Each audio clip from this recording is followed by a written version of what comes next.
साथियों, आप सभी का इस प्लेटफॉर्म पर स्वागत है।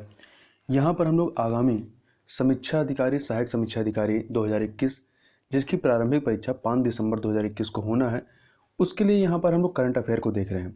और यह जो हम लोग करंट अफेयर देख रहे हैं, यह मेक IAS जो संस्था है, इनके द्वारा करंट अफेयर MCQ फॉर्म में निकाला गया है, आपका जनवरी 2021 से लेकर अगस्त 2021 तक का। ठीक है, उसके आगे के जो करंट अफेयर होंगे उनको भी हम लोग इंक्लूड कर लेंगे। तो इसमें हर महीने में 150 जो है MCQ बनाए गए हैं। तो हम लोग अभी मार्च के महीने पे हैं। मार्च के महीने के जो 150 प्रश्न हैं उनमें से 75 क्वेश्चन को इसके पहले पार्ट में कर चुके हैं, और इस पार्ट में हम लोग जो शेष बचे हुए 75 क्वेश्चन हैं मार्च महीने के, उनको यहाँ पर पूरी व्याख्या के साथ कवर करेंगे। चलिए प्रारंभ करते हैं। पहला प्रश्न इसमें, राष्ट्रीय टीकाकरण दिवस कब मनाया जाता है? तो राष्ट्रीय टीकाकरण दिवस जो है ये 16 मार्च को मनाया जाता है। ठीक है, तो प्रत्येक वर्ष भारत में प्रत्येक वर्ष 16 मार्च को राष्ट्रीय टीकाकरण दिवस या नेशनल वैक्सीनेशन डे, या हिंदी में कहें तो राष्ट्रीय प्रतिरक्षण दिवस के तौर पर मनाया जाता है। राष्ट्रीय टीकाकरण दिवस मनाने के पीछे मुख्य उद्देश्य सभी लोगों को पोलियो के खिलाफ जागरूक करने और दुनिया से इसे पूरी तरह से मिटाने के प्रयास के रूप में आगे बढ़ाना है। और यह दिन पहली बार वर्ष 1995 में मनाया गया था। 1995 में भारत ने पल्स पोलियो कार्यक्रम शुरू किया और ओरल पोलियो वैक्सीन की पहली खुराक दी गई। आगे चलते हैं, अगला है, हाल ही में इब्सा के महिला मंच की 6ठी बैठक वर्चुअल माध्यम से हुई, इसमें कौन सा देश शामिल नहीं था? देखिए, इब्सा में 3 देश हैं, भारत, ब्राजील और दक्षिण अफ्रीका। तो रूस इससे अलग है, रूस इसमें शामिल नहीं हुआ। तो भारत, ब्राजील, दक्षिण अफ्रीका, जिसको शॉर्ट में इब्सा कहते हैं, कि महिला मंच की 6ठी बैठक वर्चुअल माध्यम से हुई। बैठक में महिलाओं के जीवन के कायाकल्प की दिशा में योगदान करने वाले महत्वपूर्ण मुद्दों पर चर्चा हुई। साथ ही यदि इस संगठन के बारे में बात करें तो भारत, ब्राजील और दक्षिण अफ्रीका के बीच त्रिपक्षीय सहयोग का यह मंच अनूठी पहल है, जिसके तहत विभिन्न महाद्वीपों के 3 प्रमुख अर्थव्यवस्थाएं और बड़े लोकतंत्र परस्पर विचार विमर्श करते हैं। भारत आपका एशिया में है, ब्राजील आपका दक्षिण अमेरिका में है, और अफ्रीका आपका अफ्रीकन कॉन्टिनेंट में है। आगे चलते हैं, जाति विरोधी कार्यकर्ता और मानवाधिकारों के रक्षक कौशल्या शंकर को इंटरनेशनल वुमेन ऑफ करेज पुरस्कार के लिए नामांकित किया गया के लिए नामांकन के साथ अमेरिकी काउंसलेट ने सम्मानित किया। यह किस राज्य से हैं? तो ये आपकी तमिलनाडु, बी ऑप्शन, तमिलनाडु राज्य से बिलोंग करती हैं। अगला है, ग्लोबल लाइट हाउस नेटवर्क के संदर्भ में निम्नलिखित में से कौन सा यह कथन सत्य है? रिन्यू पावर को विश्व आर्थिक मंच ग्लोबल लाइट हाउस नेटवर्क में शामिल किया गया है। तो ये आपका कथन सही है। रिन्यू पावर एक भारतीय अक्षय ऊर्जा कंपनी है, तो ये भी आपका सही है। दोनों ही कथन यहाँ पर सही है, इसलिए आपका सी ऑप्शन सही हो जाएगा। कुछ अन्य चीज़ों को देखें तो देखिए, ग्लोबल लाइट हाउस नेटवर्क पर्यावरणीय रूप से सतत सामुदायिक सहायक लाभदायक वृद्धि हासिल करने के लिए नई तकनीकों का उपयोग करने वाली कंपनियों को मान्यता देती है। आगे चलते हैं, आवाम की बात नाम के एक रेडियो कार्यक्रम का शुभारंभ किस राज्य या केंद्र शासित प्रदेश के द्वारा शुरू किया गया है? तो जम्मू कश्मीर के द्वारा प्रारंभ किया गया है। तो जम्मू कश्मीर के उपराज्यपाल मनोज सिन्हा ने आवाम की बात नाम के एक रेडियो कार्यक्रम का शुभारंभ जम्मू के राजभवन में इसके वेबसाइट की शुरुआत से किया है। यह कार्यक्रम जनता के कल्याण के लिए शुरू किए गए कार्यक्रमों के बारे में जानकारी देने के साथ साथ लोगों को प्रशासन के साथ अपने विचार, शिकायतें और रचनात्मक सुझाव साझा करने का अवसर प्रदान करेगा। आगे चलते हैं, हुरून इंडिया वेल्थ रिपोर्ट 2020 के संदर्भ में निम्नलिखित कथनों पर विचार कीजिए। पहला, रिपोर्ट में भारत में न्यू मिडिल क्लास नामक एक घरेलू श्रेणी की पहचान की गई है। बिल्कुल सही है। इसकी औसत बचत जो है 20 लाख रुपए प्रति वर्ष है। तो ये भी आपका सही है। दोनों कथन यहाँ पर सही हैं, सी ऑप्शन सही हो जाएगा। देखिए, हुरून इंडिया वेल्थ रिपोर्ट 2020 के बारे में बात करें तो इसे 16 मार्च 2020 को जारी किया गया था। रिपोर्ट में भारत में न्यू मिडिल क्लास नामक एक घरेलू श्रेणी की पहचान की गई है, जिसकी औसत बचत 20 लाख रुपए है। रिपोर्ट में कहा गया है कि इन घरों में प्राथमिक आवासीय संपत्ति और ऑटोमोबाइल जैसी भौतिक संपत्ति के लिए एक बड़ा आवंटन है। रिपोर्ट के अनुसार भारत में ऐसे संचयी परिवारों की कुल संख्या 6.33 लाख है। वहीं भारतीय मध्यम वर्ग की प्रति वर्ष 2.5 लाख रुपए से अधिक क्या है, जबकि उनकी कुल संपत्ति 7 करोड़ रुपए से कम है। भारत में भारतीय मध्यम वर्ग की श्रेणी में 5.64 करोड़ परिवार आते हैं। अगला है, हाल ही में अल सल्वाडोर विश्व स्वास्थ्य संगठन द्वारा मलेरिया मुक्त प्रमाणित किया गया है। यह किस महाद्वीप में स्थित है? तो ये आपका मध्य अमेरिका में अर्थात उत्तरी अमेरिका में स्थित है। तो देखिए, ये अल सल्वाडोर है विश्व स्वास्थ्य संगठन द्वारा मलेरिया मुक्त प्रमाणित होने वाला मध्य अमेरिका का पहला देश है। जब कोई देश एक उचित संदेश से परे साबित होता है कि पिछले 3 क्रमागत वर्षों से देश भर में बीमारी का कोई स्वदेशी संचरण नहीं हुआ है, तो WHO मलेरिया उन्मूलन का प्रमाण पत्र देता है। आगे चलते हैं। हाल ही में लोउ ओटेंसे का निधन हो गया। इन्होंने किसका आविष्कार किया था? तो इन्होंने ऑडियो कैसेट टेप का आविष्कार किया था। आगे चलते हैं। स्टॉप टीबी पार्टनरशिप बोर्ड के संदर्भ में निम्नलिखित कथनों पर विचार कीजिए। स्टॉप टीबी पार्टनरशिप का गठन वर्ष 2000 में किया गया था। कब किया गया था? सन 2000 में किया गया था। ये देखिए। दूसरा, केंद्रीय स्वास्थ्य और परिवार कल्याण मंत्री, अब ये नहीं है, ठीक है। पहले ये थे डॉक्टर हर्षवर्धन। इनको अंतर्राष्ट्रीय संस्था स्टॉप टीबी पार्टनरशिप बोर्ड का अध्यक्ष नियुक्त किया गया है। तो यहाँ पर कौन सही है? दोनों ही कथन यहाँ पर आपके सही है, सी ऑप्शन, ठीक है। और ध्यान रखिएगा, भारत से 2025 तक क्षय रोग को समाप्त किए जाने के अभियान में उनके योगदान को देखते हुए, मतलब डॉक्टर हर्षवर्धन की योगदान को देखते हुए उन्हें ये जो पद है, ये पद सौंपा गया है, मतलब स्टॉप टीबी पार्टनरशिप बोर्ड का अध्यक्ष नियुक्त किया गया है। स्टॉप टीबी पार्टनरशिप एक विशिष्ट अंतर्राष्ट्रीय संस्था है जो दुनिया भर के विभिन्न हितधारकों के साथ मिलकर क्षय रोग की रोकथाम के लिए अभियान चलाती है। इस बोर्ड का विजन टीबी मुक्त विश्व है। स्टॉप टीबी पार्टनरशिप का गठन वर्ष 2000 में किया गया था। आगे चलते हैं। अटल नवसृजन मिशन के संदर्भ में निम्नलिखित कथनों पर विचार कीजिए। पहला, यह कौशल विकास एवं उद्यमिता मंत्रालय की पहल नहीं, ये नीति आयोग की पहल है। तो पहला वाला कथन आपका गलत हो गया। दूसरा, अटल नव परिवर्तन मिशन अमेजॉन के AWS एजुकेट नाम के वैश्विक कार्यक्रम का फायदा उठाएगा जो विद्यार्थियों और शिक्षकों को क्लाउड प्लेटफॉर्म से सीखने के लिए संसाधन उपलब्ध कराता है। तो इसमें देखिए, पहला वाला कथन तो गलत हो गया, दूसरा वाला आपका सही है, बी ऑप्शन सही हो जाएगा। देखिए,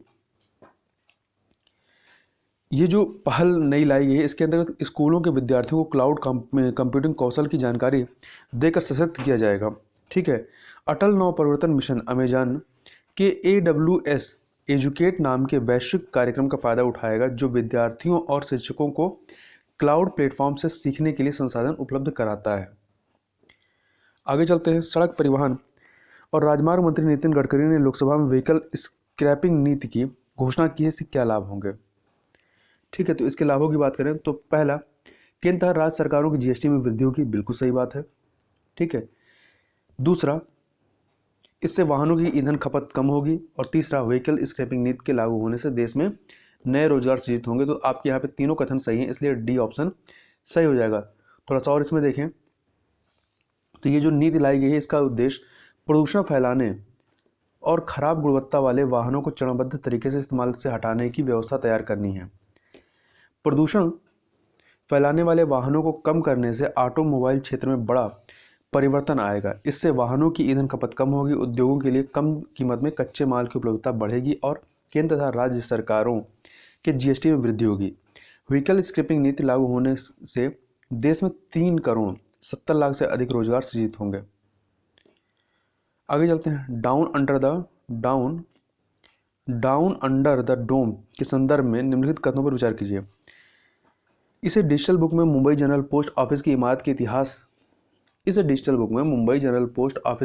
के इतिहास को दर्शाया गया है। यह मुंबई के post master general Swati Pandey द्वारा आर्किडा मुखर्जी के सहयोग से लिखा गया है। तो यहाँ पर आपका दोनों कथन सही है, ठीक है। तो महाराष्ट्र के राज्यपाल भगत सिंह कोश्यारी ने एक डिजिटल पुस्तक का विमोचन किया जिसका शीर्षक डाउन अंडर द डोम था। तो इसको लिखा किसने है? जनरल स्वाति पांडे और आर्किडा मुखर्जी ने मिलकर के। आगे चलते हैं। Stockholm International Peace Research Institute द्वारा जारी रिपोर्ट के अनुसार 2016 से 20 के दौरान भारत के शीर्ष हथियार आपूर्तिकर्ता देश कौन से हैं? तो ये हैं आपके रूस हैं। तो Stockholm International Peace Research Institute द्वारा जारी एक रिपोर्ट के अनुसार या इसमें कहा गया कि 2011 से 15 और 16 से 20 के बीच भारत के हथियारों के आयात में 33% कमी आई है। अंतर्राष्ट्रीय हथियारों के ट्रांसफर की रिपोर्ट ने मुख्य रूप से रूसी हथियारों और जटिल खरीद प्रक्रियाओं पर निर्भरता को कम करने के प्रयास में भारत के हथियारों के आयात में गिरावट को जिम्मेदार ठहराया है। रूस सबसे अधिक प्रभावित आपूर्तिकर्ता था, हालांकि भारत के अमेरिकी हथियारों का आयात भी काफ़ी गिर गया था। रिपोर्ट अनुसार 2016 से 20 के दौरान भारत के शीर्ष 3 हथियार आपूर्तिकर्ता में रूस नंबर 1 पर है। भारत 49% आयात के लिए रूस पर डिपेंड है, फ्रांस 18% और इजराइल 13%, जबकि म्यांमार, श्रीलंका और मॉरिशस भारतीय सैन्य हार्डवेयर के शीर्ष प्राप्त करता है। अगला है अंतर्राष्ट्रीय और सौर गठबंधन के संदर्भ में निम्नलिखित कथनों पर विचार कीजिए। पहला, हाल ही में इटली ने अंतर्राष्ट्रीय सौर गठबंधन ISA के तहत संशोधित फ्रेमवर्क समझौते पर हस्ताक्षर कर दिए हैं। दूसरा, इस गठबंधन का उद्देश्य पेरिस जलवायु समझौते को अमल में लाने के लिए काम करना है। तो यहाँ पर दोनों कथन आपके सही हो जाएंगे। इसके बारे में और देखें तो इटली ने अंतर्राष्ट्रीय सौर गठबंधन ISA के तहत संशोधित फ्रेमवर्क समझौते पर हस्ताक्षर कर दिए हैं। अंतर्राष्ट्रीय सौर गठबंधन भारत के प्रधानमंत्री और फ्रांस के राष्ट्रपति ने 2015 में पेरिस में संयुक्त राष्ट्र जलवायु परिवर्तन के दौरान संयुक्त रूप से शुरू किया था। इस गठबंधन का उद्देश्य पेरिस जलवायु समझौते को अमल में लाने के लिए काम करना है। अगला है विश्व वायु गुणवत्ता रिपोर्ट के संदर्भ में निम्नलिखित कथनों पर विचार कीजिए। पहला, विश्व स्तर पर नई दिल्ली को दुनिया के 20वें सबसे प्रदूषित शहर के रूप में दिया गया है, स्थान दिया गया नहीं, 20वें नहीं बल्कि 10वें। ठीक है। दूसरा, दुनिया का सबसे प्रदूषित शहर चीन का सिनचियांग है। ये दोनों ही कथन यहाँ पर पहला गलत है, दूसरा वाला सही है। बी ऑप्शन आपका बी सही हो जाएगा। देखिए, नई दिल्ली को स्विस संगठन IQ एयर द्वारा 2020 विश्व वायु गुणवत्ता रिपोर्ट में तीसरे सीधे वर्ष के लिए दुनिया के सबसे प्रदूषित राजधानी शहर के रूप में चुना गया है। विश्व स्तर पर नई दिल्ली को दुनिया के 10वें सबसे प्रदूषित शहर के रूप में स्थान दिया गया। दुनिया का सबसे प्रदूषित शहर चीन का सिनचियांग है। इसके बाद 9 भारतीय शहर दुनिया के सबसे प्रदूषित शहर हैं। गाजियाबाद, जो कि इसमें आपके गाजियाबाद, बुलंदशहर, बिश्रख, जलालपुर, नोएडा, ग्रेटर नोएडा, कानपुर, लखनऊ और भिवानी शामिल हैं। स्टार्टअप इंडिया सीड फंड योजना के संदर्भ में निम्नलिखित कथनों पर विचार कीजिए। पहला, योजना का उद्देश्य स्टार्टअप्स के प्रोटोटाइप का विकास, प्रूफ ऑफ कॉन्सेप्ट, ज़्यादा परीक्षण, बाजार में प्रवेश हेतु वित्तीय सहायता प्रदान करना।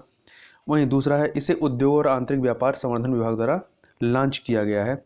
तो दोनों ही कथन यहाँ पर आपके सही हैं, तो सी ऑप्शन आपका सही हो जाएगा। अब पहले कथनों पर विचार करें तो स्टार्टअप इंडिया सीड फंड योजना का उद्देश्य स्टार्टअप्स के प्रोटोटाइप का विकास, प्रूफ ऑफ कॉन्सेप्ट, उत्पाद परीक्षण, बाजार में प्रवेश हेतु वित्तीय सहायता प्रदान करना है। 945 करोड़ रुपए लागत की इस योजना को उद्योग और आंतरिक व्यापार संवर्धन विभाग द्वारा लॉन्च किया गया है। आयकर ने स्टार्टअप इंडिया सीड फंड योजना के समग्र निष्पादन और निगरानी के लिए एक विशेषज्ञ सलाहकार समिति का गठन किया है। इस समिति की अध्यक्षता विज्ञान और प्रौद्योगिकी विभाग के HK मित्तल करेंगे। आगे चलते हैं। अगला है वैश्विक पुनरावर्तन दिवस 2021 के संदर्भ में निम्नलिखित कथनों पर विचार कीजिए। इसे हर साल 30 अप्रैल को मनाया जाता है, नहीं, हर साल 18 अप्रैल को मनाया जाता है। कब मनाया जाता है? 18 मार्च को, सॉरी अप्रैल नहीं, 18 मार्च को मनाया जाता है। ठीक है। दूसरा, 2021 में वैश्विक पुनरावर्तन दिवस का विषय रिसाइकलिंग हीरोज है। ठीक है, ये रिसाइकलिंग हीरोज है। आगे चलते हैं। अगला है मिलन 2T एंटी टैंक गाइडेड मिसाइलों के संदर्भ में निम्नलिखित कथनों पर विचार कीजिए। देखिए, पहला, रक्षा मंत्रालय ने भारतीय सेना के लिए 4,960 million 2T anti tank guided मिसाइलों की आपूर्ति के लिए रूस के साथ अनुबंध पर हस्ताक्षर किए हैं। तो देखिए, इसने जो है रक्षा मंत्रालय ने रूस के रक्षा अनुसंधान से कोई समझौता नहीं किया, बल्कि ये 4,960 million TT anti tank guided मिसाइलों की आपूर्ति के लिए भारत जो है डायनेमिक्स लिमिटेड के साथ एक अनुबंध पर हस्ताक्षर किए हैं। इन मिसाइलों को जमीन के साथ साथ वाहन लॉन्चर से भी दागा जा सकता है। तो दूसरा कथन है, इन मिसाइलों को केवल जमीन से भी दागा जा सकता है। तो केवल लग गया है, इसलिए सही नहीं होगा। तो यहाँ पर केवल पहला, यदि देखें इसमें पहला केवल सही होगा। नहीं नहीं, पहला वाला भी गलत हो गया क्योंकि यहाँ पर रूस की बात की जा रही है, और दूसरा वाला गलत हो गया, तो डी ऑप्शन गलत सही हो जाएगा। आगे चलते हैं। बैकाल डीवीडी के संदर्भ में निम्नलिखित कथनों पर विचार कीजिए। इसे चीन द्वारा बनाया गया है, नहीं, इसे रूसी वैज्ञानिकों ने दुनिया के सबसे बड़े पानी के नीचे टेलीस्कोप लॉन्च किया गया है। ठीक है, टेलीस्कोप से एक को लॉन्च किया है। दूसरा कथन, बैकाल झील रूस के पश्चिमी भाग में स्थित है, नहीं, बैकाल झील जो है रूस के दक्षिणी साइबेरिया में स्थित झील है। यह दुनिया भर में मात्रा के हिसाब से सबसे बड़ी ताजे पानी की झील है। तो इस प्रकार से यहाँ पर आपका डी ऑप्शन सही हो जाएगा। रूसी वैज्ञानिकों ने दुनिया के सबसे बड़े पानी के नीचे टेलीस्कोप में से एक को लॉन्च किया है। इस पानी के नीचे के टेलीस्कोप को बैकाल झील में तैनात किया गया था। इस टेलीस्कोप को न्यूट्रिनो नामक सबसे छोटे ज्ञात कणों के निरीक्षण के लिए डिजाइन किया गया है। इस टेलीस्कोप को बैकाल जीवीडी नाम दिया गया है। बैकाल टेलीस्कोप आइस क्यूब का प्रतिद्वंदी है जो दक्षिण ध्रुव पर स्थित अमेरिकी अनुसंधान स्टेशन पर आर्कटिक बर्फ के नीचे एक विशाल न्यूट्रिनो वेधशाला है। बैकाल झील रूस के दक्षिणी साइबेरिया में से झील है। यह दुनिया भर में भारत मात्रा के हिसाब से सबसे बड़ी ताजे पानी की झील है। अगला है पोषण पखवाड़ा के संदर्भ में निम्नलिखित कथनों पर विचार कीजिए। पहला, इसे मार्च में मनाया गया 16 से 31 मार्च 2021 के मध्य में पोषण पखवाड़ा। इसका आयोजन महिला और बाल विकास मंत्रालय द्वारा किया गया है। तो बिल्कुल सही बात है। इसका क्रियान्वयन जो है, यह आयोजन महिला और बाल विकास मंत्रालय 16 मार्च 2021 को किया गया था। तो देखिए यहाँ पर आपके दोनों ही कथन सही हैं, सी ऑप्शन।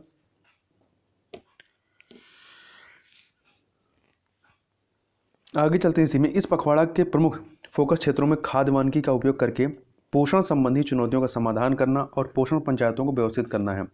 इसके तहत आयुष पंचायत के तहत काम करने वाले राष्ट्रीय औषधि पादप board, national medicinal plants board anganwadi केंद्रों में से प्रत्येक को पोषण संबंधी समृद्ध पौधों के 4 नमूने वितरित करेंगे।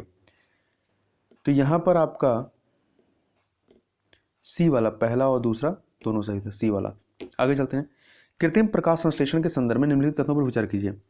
हाल ही में Jawaharlal Nehru centre for advance scientific research के वैज्ञानिकों के एक दल ने एक ऐसी विधि खोजी है जो प्रकाश संश्लेषण की तरह कार्य करती है। बिल्कुल सही बात है, इसमें हमें गलत बताना है, तो ये सही है। दूसरा, यह विधि कैप्चर किए गए कार्बन डाइऑक्साइड को ऑक्सीजन में परिवर्तित करती है। ये कथन ही आपका गलत है, तो ये दूसरा वाला सही हो जाएगा। देखिए होता क्या है कि यह जो विधि है आपकी कृत्रिम प्रकाश संश्लेषण, यह विधि सौर ऊर्जा का उपयोग करती है और कैप्चर किए गए कार्बन डाइऑक्साइड को कार्बन मोनोऑक्साइड में परिवर्तित कर देती है। आगे चलते हैं। दुनिया के सबसे बड़े तैरते हुए सोलर फॉर्म का निर्माण कहाँ किया जा रहा है? तो सिंगापुर में किया जा रहा है। खदान और खनिज विकास तथा विनियमन संशोधन विधेयक 2021 के संदर्भ में निम्नलिखित कथनों पर विचार कीजिए। तो देखिए यह जो है, यह विधेयक खनिज विकास और विनियमन अधिनियम 1957 को संशोधित करने तथा कैप्टिव और मर्चेंट खदानों के बीच अंतर दूर करने के लिए लाया गया है। अब सभी कैप्टिव खदानें खुले बाजार में वार्षिक खनिज उत्पादन के 50% तक बेच सकती हैं। तो ये गलत हो गया, क्योंकि सभी नहीं कर सकती, क्योंकि इसमें परमाणु खदानों को छोड़ दिया गया है। तो यहाँ पे आपके दोनों ही कथन जो हैं गलत नहीं है। पहला वाला सही है, दूसरा वाला गलत है। तो पहला गलत, दूसरा सही आपका। एक सेकंड, 98, इसमें पहला सही है, दूसरा वाला गलत है। तो आपका ए ऑप्शन सही हो जाएगा। हाल ही में केंद्र सरकार ने 11 समितियां बनाई हैं। यह समितियां एक रेखीय अर्थव्यवस्था से सर्कुलर अर्थव्यवस्था में भारत के परिवर्तन के लिए कार्य करेंगी। सर्कुलर अर्थव्यवस्था में से निम्नलिखित हैं, क्या है? पुनः उत्पादन, पुनः उपयोग, पुनर्नवीकरण। ठीक है, तो देखिए यहाँ पे डी ऑप्शन सही हो जाएगा। यह एक ऐसी अर्थव्यवस्था है जहाँ उत्पादों को स्थायित्व, पुनः उपयोग और पुनर्चक्रण के लिए डिजाइन किया जाता है, और इस प्रकार लगभग हर चीज़ का पुनः उपयोग, पुनः उत्पादन और कच्चे माल में नवीनीकरण या ऊर्जा के स्रोत के रूप में उपयोग किया जाता है। केंद्र सरकार ने 11 समितियां बनाई जिनका नेतृत्व संबंधित मंत्रालय, पर्यावरण और वन और जलवायु परिवर्तन मंत्रालय और नीति आयोग के अधिकारी करेंगे। यह समितियां एक रेखीय अर्थव्यवस्था में सर्कुलर अर्थव्यवस्था में भारत के रेखीय अर्थव्यवस्था सर्कुलर अर्थव्यवस्था में भारत के परिवर्तन के लिए कार्य करेंगी। ये समितियां संबंधित फोकस क्षेत्रों में रैखिक से परिपत्र अर्थव्यवस्था सर्कुलर इकोनॉमी में परिवर्तन के लिए मदद करने के लिए व्यापक कार्य योजना तैयार करेंगी। अंतर्राष्ट्रीय निशानेबाजी परिसंघ की विश्व कप प्रतियोगिता के संदर्भ में निम्नलिखित कथनों पर विचार कीजिए। भारत की यशस्वी देशपाल ने विश्व कप निशानेबाजी में महिलाओं की 10 मीटर एयर पिस्टल स्पर्धा में स्वर्ण पदक जीता है। ठीक है। दूसरा, दिव्यांश सिंह पवार ने पुरुषों के 10 मीटर एयर राइफल वर्ग में कांस्य पदक जीता है। तो देखिए यहाँ पे दोनों ही कथन सही हैं। ठीक है। तो यहाँ पर आप देखेंगे, आगे चलते हैं। अंतर्राष्ट्रीय प्रसन्नता दिवस कब मनाया जाता है? तो अंतर्राष्ट्रीय प्रसन्नता दिवस जो है आपका 20 मार्च को मनाया जाता है।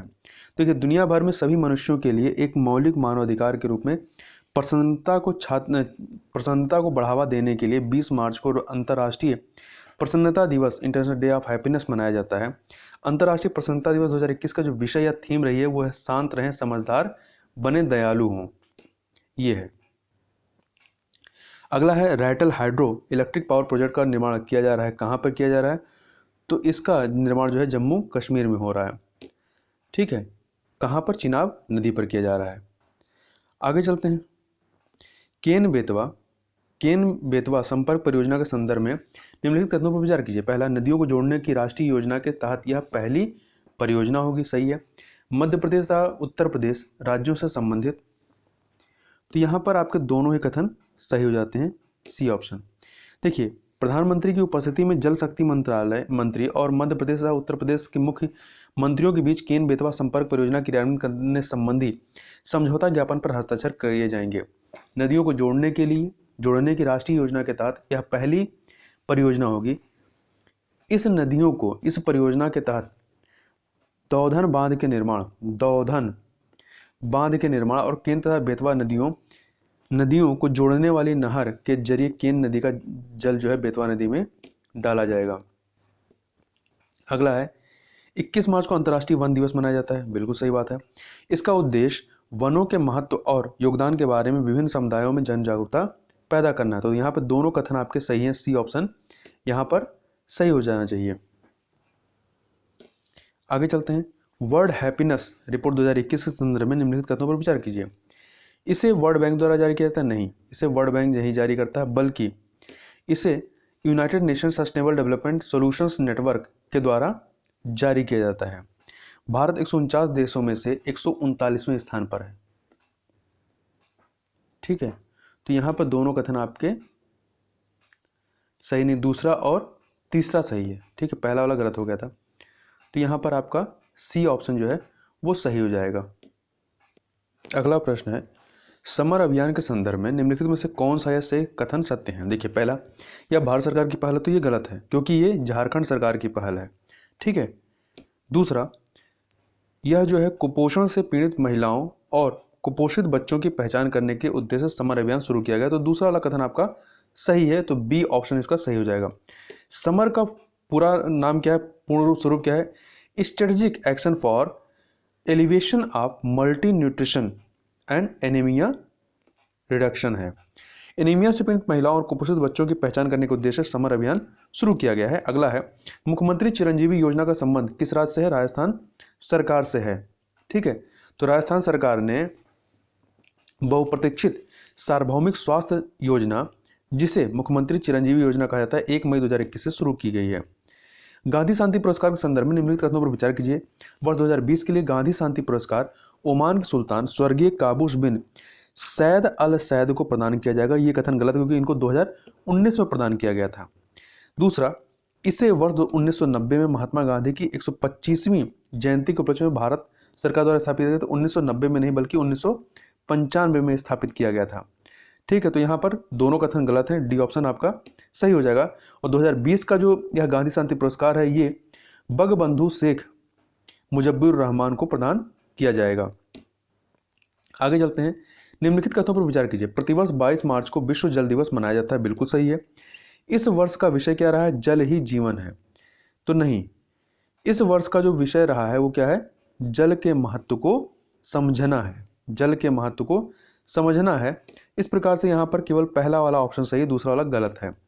तो देखिए, जल दिवस का लक्ष्य विश्व भर में जल संकट के बारे में जागरूकता बढ़ाना और 2030 तक सबके लिए जल और स्वच्छता सेवाएं सुनिश्चित करने का स्थायी विकास लक्ष्य हासिल करने में सहायता करने के लिए लोगों को प्रेरित करना है।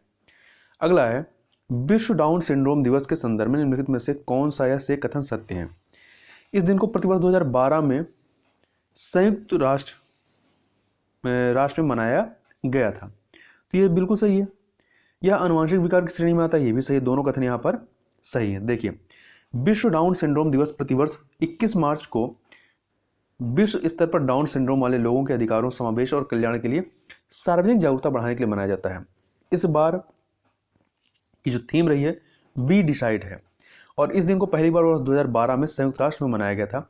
डाउन सिंड्रोम एक ऐसी स्थिति है जिसमें बच्चा 21वें गुणसूत्र के साथ पैदा होता है। यह आनुवंशिक विकार की श्रेणी में आता है। अगला है, इथेनॉल प्रमोशन नीति बनाने वाला पहला भारतीय राज्य कौन सा है? बिहार है। इसने इथेनॉल उत्पादन संवर्धन नीति 2021 को मंजूरी दे दी है, जो इथेनॉल प्रमोशन नीति के बनाने वाला भारत का पहला राज्य है। अगला है, रक्षा व्यवसाय मिलिट्री डायरेक्ट द्वारा जारी एक अध्ययन के अनुसार भारत का सैन्य शक्ति के संदर्भ में विश्व में कौन सा स्थान है? तो चौथा स्थान है। कौन सा है? चौथा स्थान है। पहले नंबर पे आपका चाइना है, दूसरे पे संयुक्त राज्य अमेरिका है, तीसरे पे रशिया है और चौथे पे भारत है। अगला है, निम्नलिखित में से कौन सा या से कथन सत्य है? तो देखिए, नीति आयोग ने स्थायी वाह्य सलाहकार समिति की स्थापना की। नहीं, नीति आयोग ने नहीं, बल्कि आरबीआई के द्वारा इसकी स्थापना की गई है। ठीक है, 23 मार्च 2021 को। पहला गलत हो गया। दूसरा, इस समिति का कार्यकाल 4 वर्ष होता है। नहीं, इस समिति का कार्यकाल 3 वर्ष होता है, तो ये भी गलत हो गया। तो दोनों कथन यहाँ पर गलत हैं। डी ऑप्शन आपका सही हो जाएगा। देखिए, यह जो पैनल है यह सार्वभौमिक बैंकों और छोटे वित्त बैंकों के लिए आवेदनों का मूल्यांकन करेगा। इस समिति में 5 सदस्य शामिल हैं। इस समिति की अध्यक्ष भारतीय रिजर्व बैंक की पूर्व डिप्टी गवर्नर श्यामला गोपीनाथ होंगी, और इस समिति का कार्यकाल कितना होगा? 3 वर्ष का है। अगला है, निम्नलिखित कथनों पर विचार कीजिए। हर साल 23 मार्च को विश्व मौसम विज्ञान दिवस मनाया जाता है, बिल्कुल। WMO वर्ल्ड मेट्रोलॉजिकल का मुख्यालय स्विट्जरलैंड के जिनेवा में स्थित है। तो देखिए, दोनों ही कथन आपके यहाँ पर सही हो जाते हैं। एक सेकंड, सी ऑप्शन। और इसकी स्थापना जो है विश्व मौसम आपका वर्ल्ड मेट्रोलॉजिकल जो ऑर्गेनाइजेशन है, इसकी स्थापना 1950 में की गई थी। आगे चलते हैं। हाल ही में 6 बाघों के लापता होने का चर्चा में रणथंभौर बाघ अभयारण्य किस राज्य में है? तो राजस्थान में है। ज्वालामुखी बॉन्ड के संदर्भ में निम्नलिखित कथनों पर विचार कीजिए। इसे डेनिश रेड क्रॉस ने लॉन्च किया है, बिल्कुल सही है। दूसरा, अपनी तरह का यह पहला आपदा बॉन्ड है। दोनों यहाँ पर सही है, सी ऑप्शन सही हो जाएगा। देखिए, डेनिश रेड क्रॉस ने घोषणा की है कि उसने कई वित्तीय फर्मों के साथ मिलकर ज्वालामुखी संबंधित आपदाओं के लिए अपनी तरह का पहला आपदा बॉन्ड लॉन्च किया है। यह बॉन्ड, जो आपदा राहत एजेंसी को Chile, Ecuador, Cameroon, Colombia, Mexico, Guatemala और इंडोनेशिया से 10 ज्वालामुखियों के विस्फोट के कारण पीड़ित लोगों को जल्दी से वित्तीय सहायता प्रदान करने में सक्षम करेगा। आगे चलते हैं। अभ्यास पॉबी एंटी टेरर 2021 के संदर्भ में निम्नलिखित कथनों पर विचार कीजिए। इसे सार्क द्वारा आयोजित किया गया था। नहीं, ये गलत है। इसमें पाकिस्तान सम्मिलित नहीं है, ये भी गलत है। तो डी ऑप्शन आपका सही हो जाएगा। देखिए, संयुक्त अभ्यास पॉबी एंटी टेरर 2021 आयोजित करने का निर्णय उज्बेकिस्तान के ताशकंद में आयोजित क्षेत्रीय आतंकवाद विरोधी संरचना परिषद रैट्स की 36वीं बैठक के दौरान घोषित किया गया। भारत, पाकिस्तान और चीन सहित संघाई सहयोग संगठन के सदस्य इस साल जो है संयुक्त आतंकवाद विरोधी अभ्यास करेंगे। आगे चलते हैं। फ्री स्पेस क्वांटम कम्युनिकेशन के संदर्भ में निम्नलिखित कथनों पर विचार कीजिए। इसरो ने 30 मीटर की दूरी पर फ्री स्पेस क्वांटम कम्युनिकेशन का सफल परीक्षण किया है। इसे क्वांटम क्रिप्टोग्राफी भी कहा जाता है। तो यहाँ पर दोनों कथन आपके सही हैं, सी ऑप्शन। देखिए, अपनी अपनी तरह की पहली पहल में भारतीय अंतरिक्ष अनुसंधान संगठन इसरो ने देश में विकसित कई तकनीकों के साथ 300 मीटर की दूरी पर फ्री स्पेस क्वांटम कम्युनिकेशन का सफल परीक्षण किया है। यह क्वांटम प्रौद्योगिकियों का उपयोग कर बिना किसी शर्त के सुरक्षित उपग्रह डेटा संचार के लिए एक बड़ी उपलब्धि है। इसे क्वांटम क्रिप्टोग्राफी कहा जाता है, जिसमें संदेशों को प्रकाश कणों में तब्दील कर इस तरह सुरक्षित तरीके से भेजा जाता है कि इन्हें कोई हैक नहीं कर सकता है। ई ट्रेडिंग पोर्टल परिणीत संबंधित है किससे? तो ये आपका power grid corporation India limited से संबंधित है। ठीक है। तो विद्युत मंत्रालय के अंतर्गत केंद्रीय प्रतिष्ठान power grid corporation India limited ने एक ई ट्रेडिंग पोर्टल प्रणीत स्थापित किया है। इससे कागजी कार्य में कमी आएगी, संचालन में सुगमता होगी और निविदा प्रक्रिया अधिक पारदर्शी होगी। इसे भारत सरकार के मानकीकरण परीक्षण तथा गुणवत्ता प्रमाणन निदेशालय द्वारा प्रमाणित किया गया है। अगला है 2020 का व्यास सम्मान किसे दिया जाएगा? तो ये है शरद, हिंदी लेखक शरद पगारे को यह जो है दिया जाएगा। ठीक है। देखिए, प्रतिष्ठित व्यास सम्मान की शुरुआत जो है वर्ष 1991 में हुई थी तथा के बिड़ला फाउंडेशन का यह पुरस्कार पिछले 10 वर्षों में प्रकाशित भारतीय लेखक की हिंदी रचनाओं के लिए दिया जाता है। आगे चलते हैं। राष्ट्रीय अवसंरचना और वित्त विकास बैंक के संदर्भ में निम्नलिखित कथनों पर विचार कीजिए। तो देखिए क्या विचार करना है। इसकी स्थापना वर्ष 2000 में की गई थी। नहीं, अभी इसके संबंध में एक विधेयक पारित किया गया है। ठीक है। तो उसमें एक टाइमलाइन दी गई, परंतु अभी एग्जैक्ट कब होगा उसकी बात नहीं की गई स्थापना। यह संस्थान देश में बुनियादी ढांचे के वित्त पोषण के लिए प्रमुख विकास वित्तीय संस्थान और विकास बैंक के रूप में कार्य करता है। तो यहाँ पर आपका पहला वाला कथन गलत है, दूसरा वाला आपका सही है। तो बी ऑप्शन आपका सही हो जाएगा। अंतर्राष्ट्रीय बौद्धिक संपदा सूचकांक के संदर्भ में निम्नलिखित कथनों पर विचार कीजिए। तो देखिए, इसे वर्ल्ड इकोनॉमिक फोरम द्वारा जारी किया जाता है या भारत जारी करता है। इसे वर्ल्ड इकोनॉमिक फोरम जारी करता है। अंतर्राष्ट्रीय बौद्धिक संपदा सूचकांक को वर्ल्ड इकोनॉमिक फोरम जारी करता है, सही है। भारत 9वें बौद्धिक संपदा सूचकांक में 53 वैश्विक अर्थव्यवस्थाओं में से 45वें स्थान पर है। ठीक है। तो इसमें बताना कौन सा सही नहीं है।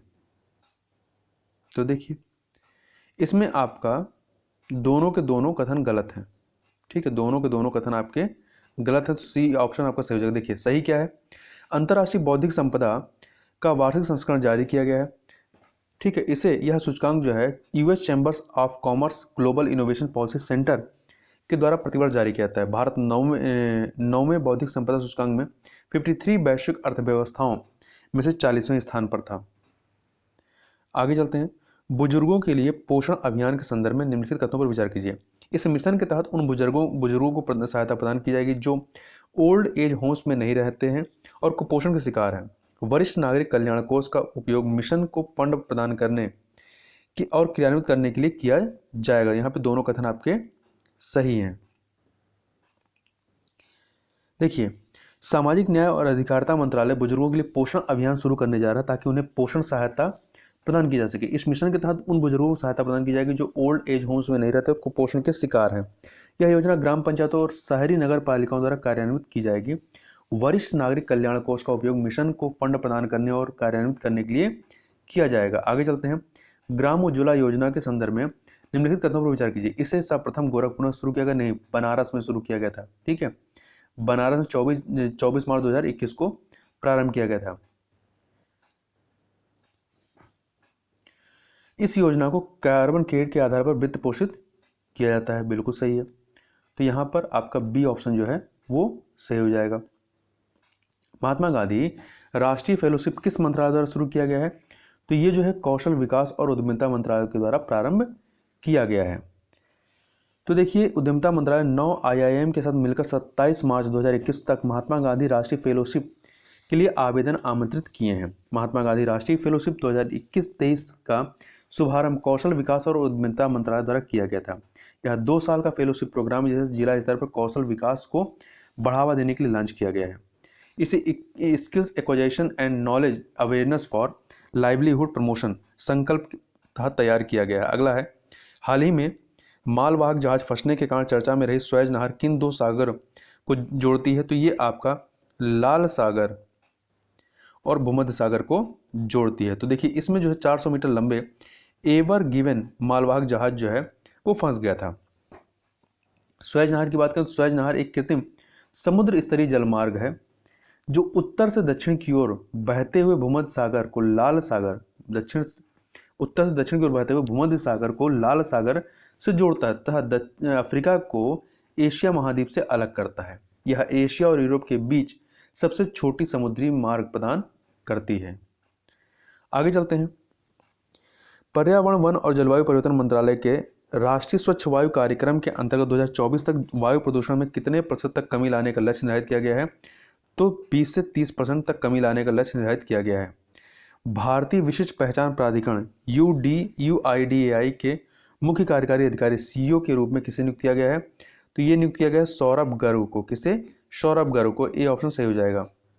आगे चलते हैं। दुनिया की पहली शिप टनल का निर्माण कहाँ किया जाएगा? तो ये नॉर्वे में किया जाएगा। कहाँ पे? नॉर्वे में। पुस्तक माय एक्सपेरिमेंट्स विद साइलेंसेस किसने लिखी है? तो ये आपका समीर सोनी ने लिखी है। किसने लिखी है? समीर सोनी ने। वैश्विक पवन रिपोर्ट 2021 किसके द्वारा जारी की गई है? तो ये आपका global wind energy council WMEC के द्वारा लॉन्च की गई है। तो यह जो ग्लोबल विंड एनर्जी काउंसिल है इसके द्वारा ग्लोबल विंड रिपोर्ट 2021 प्रकाशित की गई थी।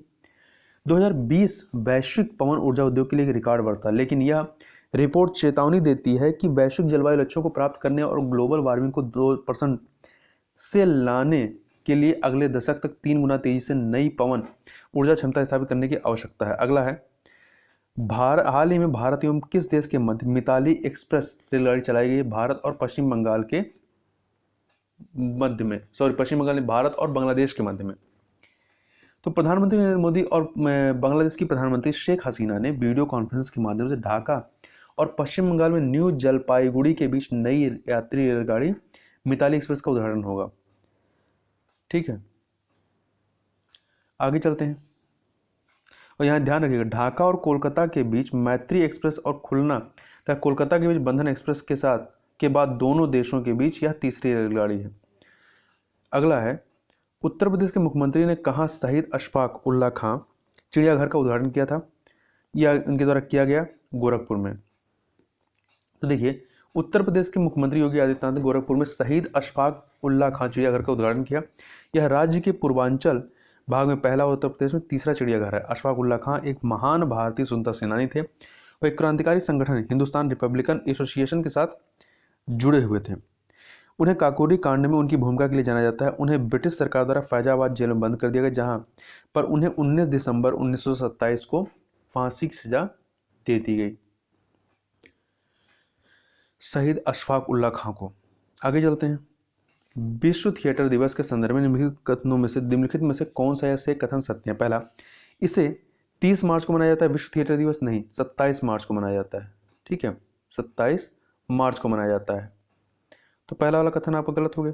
दूसरा, इसे अंतर्राष्ट्रीय रंगमंच संस्थान द्वारा शुरू किया जाता है। तो ये वाला आपका कथन सही है। तो बी ऑप्शन आपका दूसरा सही है। बी ऑप्शन आपका सही हो जाएगा। विश्व थिएटर दिवस मंच की शक्ति पर ध्यान केंद्रित आकर्षित करने के लिए 27 मार्च को हर साल मनाया जाता है। यह थिएटर कला के महत्व को भी बताता है, क्योंकि यह हमें आगे बढ़ना, मनोरंजन करना, सिखाना और बदलना जारी रखता है। देखिए, इस दिन की शुरुआत 1961 में अंतर्राष्ट्रीय रंगमंच संस्थान इंटरनेशनल थिएटर इंस्टीट्यूट ITI द्वारा की गई थी, जो कला के प्रदर्शन के लिए वैश्विक संस्था है। अगला है, हाल ही में चर्चा में रहा शिग्मोत्सव उत्सव किस राज्य या केंद्र शासित प्रदेश से संबंधित है? तो ये गोवा से संबंधित है। देखिए, गोवा सरकार ने राज्य में कोविड-19 के बढ़ते मामलों के कारण शिग्मोत्सव अथवा शिग्मो उत्सव के परेड को केवल 3 स्थानों पणजी, पोंडा और मापुसा तक सीमित कर दिया है। यह गोवा के आदिवासी समुदाय द्वारा धान की समृद्ध और सुनहरी फसल के लिए मनाए जाने वाले उत्सव हैं। आगे चलते हैं। हाल ही में नृत्यांगना लक्ष्मी प्रिया मोहपात्र का निधन हो गया। वह किस नृत्य के लिए प्रसिद्ध रही हैं? तो वो आपके ओडिसी के लिए, किसके लिए? ओडिसी के लिए प्रसिद्ध रही हैं। आगे चलते हैं। राष्ट्रीय राजधानी क्षेत्र दिल्ली सरकार संशोधन अधिनियम 2021 के अनुसार विधानसभा द्वारा बनाए जाने वाले किसी भी कानून में उल्लेखित सरकार का अर्थ क्या होगा? उपराज्यपाल होगा।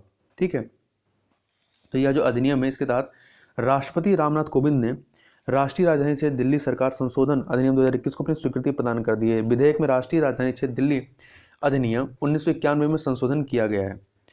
नए संशोधन के अनुसार विधानसभा द्वारा बनाए जाने वाले किसी भी कानून में उल्लेखित सरकार का अर्थ क्या है? सरकार का अर्थ उपराज्यपाल से होगा, ऐसा प्रावधान किया गया है। देखिए आगे चलते हैं। अर्थ आवर डे 2021 के संदर्भ में निम्नलिखित में से कौन सा कथन सत्य है? पहला, इसे मार्च महीने के आखिरी रविवार को दुनिया भर में मनाया जाता है। नहीं, ये वाला आपका गलत है, क्योंकि ये मार्च महीने के आखिरी शनिवार को दुनिया भर में मनाया जाता है, तो पहला वाला गलत हो गया। दूसरा, इसे यूनेप द्वारा शुरू किया गया, यूनाइटेड नेशन एनवायरनमेंट प्रोग्राम। नहीं, ये आपका गलत है। इसको जो है इसको world wide fund for nature के द्वारा प्रारंभ किया गया। ठीक है, इस बार की जो थीम थी क्या थी? पृथ्वी को बचाने के लिए जलवायु परिवर्तन, ये इसकी थीम थी। और अर्थ 2021 का जो अर्थ आवर डे मनाया गया, ये 27 मार्च 2021 को मनाया गया है। आगे चलते हैं। वैक्सीन मैत्री के संदर्भ में निम्नलिखित कथनों पर विचार कीजिए। इस पहल के तहत भारत अपने पड़ोसी देशों को मेड इन इंडिया कोविड-19 टीके की आपूर्ति कर रहा है। सही बात है। भूटान और मालदीव टीके प्राप्त करने वाले देश थे, ये भी सही है। तो कौन सही नहीं? दोनों सही है, तो आपका डी ऑप्शन आपका सही हो जाएगा। आगे चलते हैं। निम्नलिखित कथनों पर विचार कीजिए। पहला है, राजाजी टाइगर रिजर्व के रेंज अधिकारी महेंद्र गिरी संरक्षण के लिए अपने योगदान के लिए प्रतिष्ठित अंतर्राष्ट्रीय रेंजर अवार्ड जीतने वाले एशिया से एकमात्र रेंजर बन गए। International union for conservation of nature IUCN और world commission on protected area WCPA द्वारा दुनिया भर के 10 पेशेवरों के लिए इस पुरस्कार की घोषणा की गई है। ठीक है, तो यहां पर आपका दोनों कथन सही हो जाएगा, सी ऑप्शन। उत्तर प्रदेश सरकार ने बनाना फेस्टिवल का आयोजन किस जिले में किया गया? कुशीनगर में किया गया।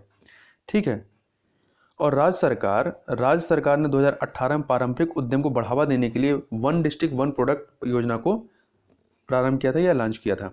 आगे है वर्ल्ड डेवलपमेंट रिपोर्ट 2021 के किसके द्वारा जारी की गई है? तो ये जो है आपका वर्ल्ड बैंक, विश्व बैंक के द्वारा जारी की गई है। देखिए, विश्व बैंक द्वारा World Development Report 2021 data for better lifes जारी की गई थी। विश्व विकास रिपोर्ट इस बात पर केंद्रित है कि डेटा कैसे गरीब लोगों के जीवन को बेहतर बना सकता है और अग्रिम विकास उद्देश्य यह सुनिश्चित करना कि कोई पीछे ना रहे। अगला है 66वें वार्षिक फिल्म फेयर अवार्ड में लाइफ टाइम अचीवमेंट अवार्ड सम्मानित किसे किया गया है? तो ये इरफान खान को सम्मानित किया गया है। सर्वश्रेष्ठ फिल्म आपकी थप्पड़ रही है। हार्ट ऑफ एशिया के 9वें मंत्रिस्तरीय सम्मेलन का आयोजन कहाँ किया गया? तो ये दुशानबे में किया गया। कहाँ पे? आपका तजाकिस्तान की राजधानी दुशानबे में। अगला है जल जीवन मिशन 100% नल जल आपूर्ति करने वाला देश का पहला राज्य कौन सा है? तो पहला राज्य आपका गोवा है। ठीक है, गोवा है। और इस मिशन की घोषणा प्रधानमंत्री नरेंद्र मोदी ने 15 अगस्त 2019 को की थी, जिसका उद्देश्य 2024 तक प्रत्येक ग्रामीण घर में नल का पानी पहुंचाना है। ये गोवा देश का पहला राज्य बन गया जो 100% नल जल आपूर्ति प्रदान करता है। इसके बाद तेलंगाना और अंडमान और निकोबार द्वीप समूह का स्थान है। आगे चलते हैं। सरस्वती सम्मान 2020 से सम्मानित किया गया है। किसे किया गया है? तो ये किया गया है डॉक्टर शरण कुमार लिम्बाले को किया गया है। आगे चलते हैं।